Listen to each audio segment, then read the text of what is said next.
What's going on, everybody? My name is Mike. And Jeremy here.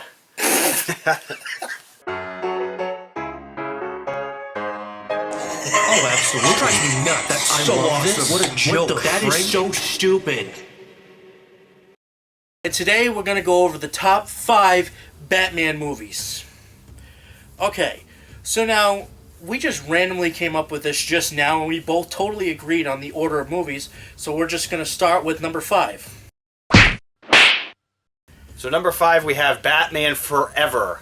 Now that one stars Val Kilmer as Batman. Let's see, there's a lot of characters in this. Jim Carrey's the Riddler. What's his name? Tommy Lee Jones is Harvey Dent in it, Two-Face. There's also... who else is in it?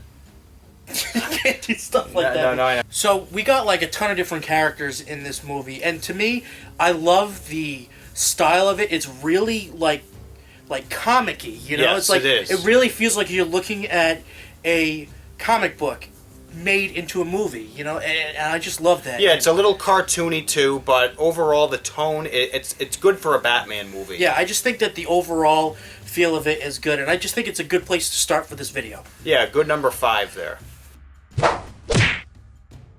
Now, number 4, we have one of the most recent iterations in the series, and that is The Dark Knight Rises.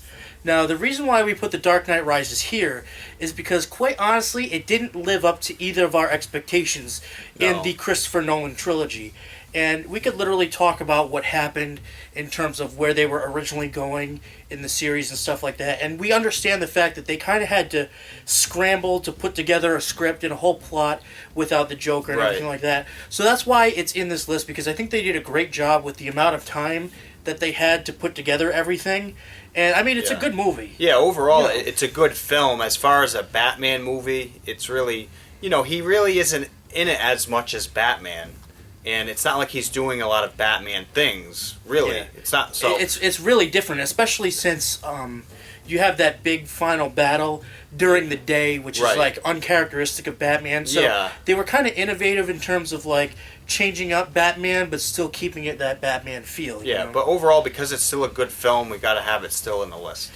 And honestly, I think it's as high on the list because number one, there's a lot of plot holes in it. That's true. And yeah, there's is. just a couple of things that just are kind of a little bit too Yeah. far-fetched for me. Kind you know? of, too. I didn't like how it was connected a lot to the first one, too, with the whole Ra's Yeah, al yeah. Ghul coming back with Bane. It just didn't... It seemed out of place for me. But like I said, still a good movie. So let's move on to number 3. All right, so number 3 on our list, we have the first Batman with Michael Keaton. Now, this movie was really Batman. It brought Batman back into that dark, gritty feel. Because let's go back, remember the old Batman TV show. It was so campy. It was just so out of place. This really brought Batman back. Batman. And it came out in 1989, directed by Tim Burton. The theme, the Batman theme. Oh, how great is that such a good theme. That's the best Batman choosing theme. between the Christopher Nolan trilogy and this I guess not really a trilogy, but these older Batmans, Right. it's like so tough to pick in terms of soundtrack. Yeah. And honestly, I think Tim Burton was excellent in capturing, the feel of what Batman really He is. captured Batman. He captured the Gotham City Just feel. Gotham itself looks so awesome. It's Right. such a great movie Right. in the series. And that's why Batman Returns, even though Tim Burton directed it, it didn't have that same feel as... It felt too much like a Tim Burton weird movie. Yeah, Batman. it went a little bit too far into the... It's kind of like as if you would bring the Coraline, Corpse Bride Yeah, type just claymation to real life. It's a didn't- little bit too far. Yeah, but Batman, that first one, it was such a... And Michael Keaton really did well at Batman. He really, really did. Honestly, I think if there was a 6th spot on the list, it would probably be Batman Returns. Yeah. Just there's only because- really 7 Batman movies. Yes, it's kind of... So- We kind of can use all of them. But anyways, let's move on to the next one. Now, number 2 gave us a little bit of controversy, at least on my end, but we ended up coming to the agreement that number 2 should be Batman Begins. Now, in terms of like how Batman became Batman, there wasn't really too much in terms of comics. No. The whole storyline that they came up with, and how he became Batman, I think that was so cool. Because I do believe someone mentioned somewhere when they were filming the movie, there's a period in the comics, I guess, where Bruce Wayne was away for like 7 years, and the comics never really explained why that was, and they thought that was a perfect opportunity to explain this is how he learned all of his martial arts, this is how he learned to want to be Batman, this is how he learned to be like the fighter and just Batman, and it was a really cool way of them showing, he was in foreign countries, he was kind of on the run. He was they showed him stealing from places because he was just trying to live, and then...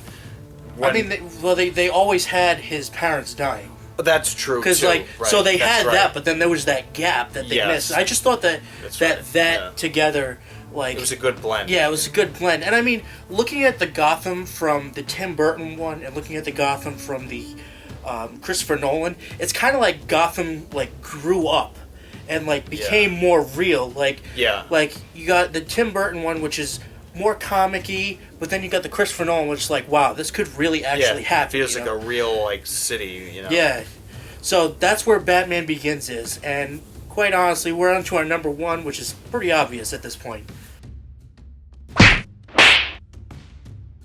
Yeah, the Dark Knight. I mean, it's not only because of the Joker. A lot of people give it credit because Heath Ledger did so great. Oh yeah, I mean, the Joker was as perfect of a performance as you can get. I mean, that is as you can't feel you know a character as much as you could know the Joker in that movie. That's to me at least. I think that even though he's that sociopath deranged, it's you can get into his character so much. I liked this take on the Joker because there are so many different versions. In a way, this Joker was a culmination of all of the previous ones we've seen. It had a little bit of Jack Nicholson. It had a little bit of the TV one with Mark Hamill. It had a little bit of even the old Batman from the TV show. It was just all put together in one. And Heath Ledger really, the fact that how the job he did was pretty amazing.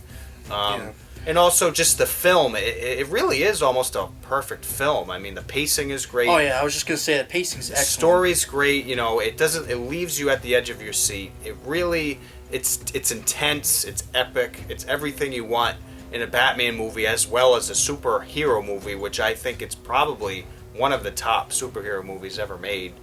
And it really it's such a great film, and I'm sure many people have watched it. What is it on IMDb? A 9? Something like that. A little bit of rambling. All right, too much rambling. They give a lot of credit to the Joker because he did an excellent job. Right. But I mean, Christian Bale as Batman, that goes without saying. He was an excellent Batman, played the part perfectly. I know a lot of people crack on his voice, but I mean, how else are you going to disguise your voice? And a lot of people don't realize this, but Gary Oldman playing Lieutenant, then becoming the Commissioner, his character right there just added so much to the film, and a lot of people don't give him as much credit as he deserves for that movie, but I just want to say and throw this out there that he just totally tied the characters together, in my opinion. I think he was just an excellent addition to the movie, Yeah, and I think Harvey Dent is good in it, the guy who plays him. Aaron Eckhart, I think is his name. I like him in it. I mean, really... There isn't a bad actor in the film. Only maybe the lady who replaced what's her name, Rachel Dawes. Because how she was different in the first one. I mean, Maggie she was all right. Gyllenhaal. She was all right though. Yeah, but that was the only thing that I wasn't a fan of. The fact that they had to switch it, but what are you gonna do? That happens. But, anyways, that is our top 5 Batman list. And all right, we'll see you next time.